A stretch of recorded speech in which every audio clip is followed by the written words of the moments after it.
Hai guys, jumpa kembali dengan saya Nur Fitriadin di channel Peace of Christ. Kiranya melalui video yang diunggah oleh channel ini boleh menjadi berkat bagi setiap kita. Dalam video kali ini saya akan membahas tentang seorang yang mu'alaf, katanya sih mantan pendeta, katanya loh ya. Katanya dia adalah seorang mantan pendeta, di mana setelah dia mengikuti ajaran yang baru yaitu di Islam, ada seseorang yang menarik dirinya untuk kembali kepada iman Kristen dan dikasih uang 10 juta. Dijanjikan uang 10 juta kalau Bapak dan Cemumak ini mau kembali kepada kekristenan. Nah, sebelum kita jauh membahas bagian ini, mari saya mengajak kita untuk simak video pernyataan dari beliau. Mari kita perhatikan.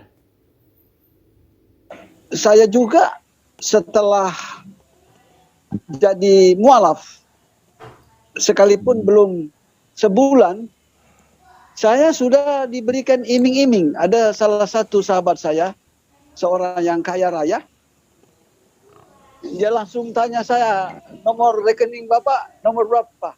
Kenapa? Asal kembali Kristen. Ini kebetulan saya bawa ini 10 juta. Sekarang saya transferkan. Tolong masuk Kristen kembali. Ya, seperti itu. Ada dalam Bible ya, karena saya masih belum sebulan ya. Saya masih cerdas untuk menghafal Bible itu. Disebutkan di sana, apa gunanya kita memiliki seenturi dunia ini, lalu jiwa kita binasa. Nah, itu perkataan Bible. Kita memiliki uang banyak, tetapi jiwa kita binasa. Kenapa saya katakan jiwa kita binasa? Karena Allah SWT telah tentukan saya harus di Muslim, lalu saya kembali. Wah, ini kedurhakaannya itu nyata. Lebih baik saya mengkhianati manusia, atau saya dikhianati orang, daripada saya mengkhianati panggilan Allah SWT. 10 juta tetap itu sebagai Muslim. ya, 10 juta itu menurut saya terlalu sedikit. Kalau misalnya Tuan Guru ditawari 100 juta gitu, mau kembali ke Kristen? Tidak mau. Karena 100 juta itu tidak sebanding dengan keselamatan yang Allah SWT berikan atau janjikan kepada kita. Kalau 10 miliar Tuan Guru, masih ada sebanding kira-kira? 10 miliar. Berarti saya telah mengkhianati panggilan. Ya. Kita mendapatkan 10 miliar, lalu kita sakit setiap hari, ataupun jiwa kita putus. Apa gunanya 10 miliar itu? Masya Allah. Sebaiknya susah, menderita seperti sekarang ini, tetapi sehat. Ya. Sampai sekarang saya sehat. Terus terang Pak Ustadz, saya tidak pernah sakit. Ya guys, dalam videonya sangat jelas ya apa yang dikatakan oleh Bapak dan Cemume ini. Katanya beliau ditawarin 10 juta. Bahkan hostnya berkata, wah kurang ya 10 juta. Nah, yang menjadi pertanyaan, apakah memang benar ditawarin oleh seseorang yang mengajak Bapak ini untuk kembali ke Kristen, ditawarin 10 juta. Yang menjadi pertanyaan begini ya guys, kalau memang benar, tunjukin bukti nyatanya dong. Ada rekaman, ada WA-nya dari siapa, nah itu baru kita bisa percaya ya. Tapi di sini tidak bisa membuktikan, hanya omong aja, bicara begini-begini, semua orang saya rasa bisa. Dan tentunya orang-orang Indonesia saat ini pun sudah semakin pintar dengan kemajuan teknologi. Ya, beberapa waktu yang lalu dukun-dukun yang menggunakan trik-trik sudah kebongkar juga ya. Saya rasa masyarakat Indonesia semakin dibukakan pikirannya untuk memahami mana yang halu dan mana yang asli. Nah, saya pikir kalau hanya pernyataan, wah aku ditawarin 10 juta untuk balik ke iman kekristenan. Wah, saya rasa kalau tidak ada buktinya, rekamannya, teleponnya dia, kita ya tidak akan percaya ya, mudah percaya seperti apa yang dikatakan oleh beliau. Nah, yang lucunya lagi guys, beliau ini memakai ayat Alkitab untuk membenarkan dirinya bahwa masuk di dalam ajaran Islam.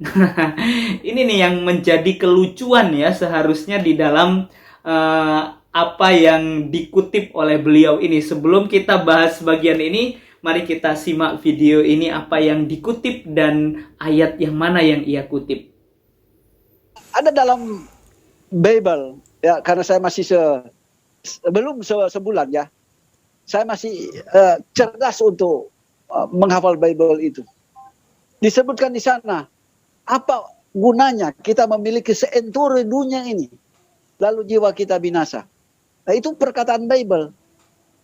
Kita memiliki uang banyak, tetapi jiwa kita binasa. Kenapa saya katakan jiwa kita binasa? Karena Allah SWT telah tentukan saya harus di Muslim, lalu saya kembali. Wah, ini kedurhakaannya itu nyata. Lebih baik saya mengkhianati manusia, atau saya dikhianati orang, daripada saya mengkhianati panggilan Allah SWT. Ya guys, sebenarnya yang dikutip oleh Bapak yang mengaku dirinya pendeta ini di dalam Matius 16 ayat yang ke-26. Di situ Alkitab mencatat, apa gunanya seorang memperoleh seluruh dunia tetapi kehilangan nyawanya? Dan apakah yang dapat diberikannya sebagai ganti nyawanya? Ya, ini katanya sebagai komitmen dia untuk mengikut Allah Subhanahu wa Ta'ala. Nah, benarkah ayat ini secara keseluruhan membahas hal yang apa yang sudah dikemukakan oleh Bapak yang mu'alaf ini? Mari kita perhatikan keseluruhan teks ini dalam Matius 16 ayat 21 sampai dengan ayat yang ke-28. Nah, sebenarnya dalam perikopnya sudah jelas, yaitu pemberitahuan pertama tentang penderitaan Yesus dan syarat-syarat mengikut dia. Nah, ayat ini sebenarnya mau membicarakan tentang komitmen mengikut Yesus, ada kesetiaan mengikut Yesus. Maka dari itu jelas di dalam ayatnya yang ke-24, di situ dituliskan, lalu Yesus berkata kepada murid-muridnya, setiap orang yang mau mengikut aku, mau mengikut Yesus Kristus, ia harus menyangkal dirinya, memikul salibnya, dan mengikut aku. Jadi jelas ya di sini mengikut Yesus. Kalau Bapak yang mu'alaf ini yang ngakunya pendeta ini mau memakai ayat ini untuk komitmen kesetiaannya kepada Allah Subhanahu wa Ta'ala, itu adalah suatu hal yang keliru. Ini Yesus yang berbicara loh. Berarti Bapak ini tidak mentaati apa yang Yesus katakan di dalam firman Tuhan ini. Ingat loh Pak, ini membuktikan bahwa ayat ini memerintahkan kita untuk setia komitmen mengikut Yesus, bukan mengikut apa yang seperti diucapkan oleh Bapak ini. Tolonglah kalau ada yang benar jangan diputar balikkan, ya kan? Nanti jadi bumerang loh buat diri Anda. Kalau memang Anda sudah beriman kepada kepercayaan yang baru, ya pahamilah kitabnya dengan baik. Jangan pakai kitab kekristenan untuk membenarkan Anda, karena akan jadi bumerang bagi Anda sendiri. Ingat itu baik-baik. Nah, jadi ini jelas ya dari apa yang sudah saya jelaskan ini. Sebenarnya kita sudah mengerti dan kita udah tahu bahwa ayat ini sebenarnya untuk menyatakan bagaimana seorang pengikut Kristus menjadi murid Yesus itu harus setia penuh dengan komitmen. Bahkan di sini ya tadi jelas harus menyangkal dirinya dan harus memikul salibnya, bahkan mengikut Kristus dengan kesetiaan. Ya biarlah melalui video yang diunggah oleh channel ini boleh menjadi berkat bagi setiap kita dan membukakan wawasan kita untuk berpikir benar dan hidup dalam kebenaran. Tuhan Yesus memberkati. God bless you.